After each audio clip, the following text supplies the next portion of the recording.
Conjugaison, un verbe par jour, toujours à l'imparfait, avec Mister D bien sûr. Aujourd'hui le verbe numéro 6, le verbe aller, comme aller à la pêche, aller à l'imparfait. C'est quoi l'imparfait? L'imparfait, c'est un temps de conjugaison. On en connaît plusieurs. On a appris en premier le présent, puis le futur, le passé composé. Maintenant, on découvre l'imparfait. L'imparfait, c'est quand? Avant, maintenant, bientôt. Découpage passé, présent, futur. Le présent, c'est maintenant. Le futur, c'est bientôt. Le passé composé, c'est avant, c'est du passé. Bien, l'imparfait, c'est aussi. Avant, c'est aussi du passé. Avec quel mot on emploie l'imparfait?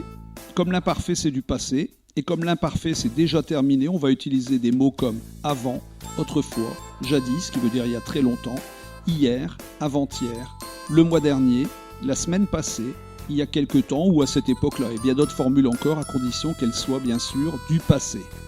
Quand choisit-on l'imparfait? Je le répète à chaque fois, on choisit l'imparfait quand on parle d'une action ou d'un état qui dure longtemps ou qui est habituel mais dans le passé. Très important. Exemple, une action qui dure longtemps dans le passé, bien autrefois, il travaillait pendant des heures. Autrefois, c'est du passé, pendant des heures, ça durait longtemps. Il travaillait, AIENT égale imparfait. Autre exemple, un état qui est habituel dans le passé. Avant, j'étais très souvent malade. Avant, c'est du passé, très souvent une habitude. J'étais, AIS, imparfait. Comment conjugue-t-on aujourd'hui le verbe numéro 6, le verbe aller à l'imparfait? Le verbe aller, c'est un verbe du troisième groupe. Eh oui, c'est bizarre, mais c'est comme ça. C'est un verbe en ER, mais il est irrégulier. Il est quand même facile à conjuguer. Je rappelle que c'est le seul verbe en ER qui est classé dans le troisième groupe.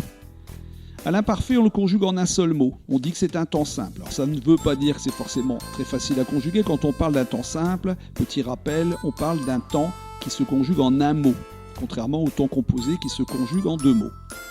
On utilise plusieurs fois le même radical, A2L, et on rajoute les terminaisons de l'imparfait, AIS, AIS, AIT, IONS, IEZ, AIENT. Observons-le maintenant.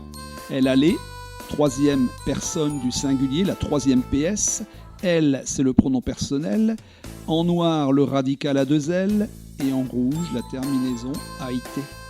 Conjuguons-le. Verbe aller à l'imparfait. J'allais, AIS. Tu allais, AIS. Il allait, AIT. Elle allait, AIT. On allait, AIT. Nous allions, IONS. Vous alliez, IEZ. Ils allaient, AIENT. Elles allaient, AIENT. Entraînons-nous maintenant avec les trois phrases du jour. Comment allais-tu à l'école avant?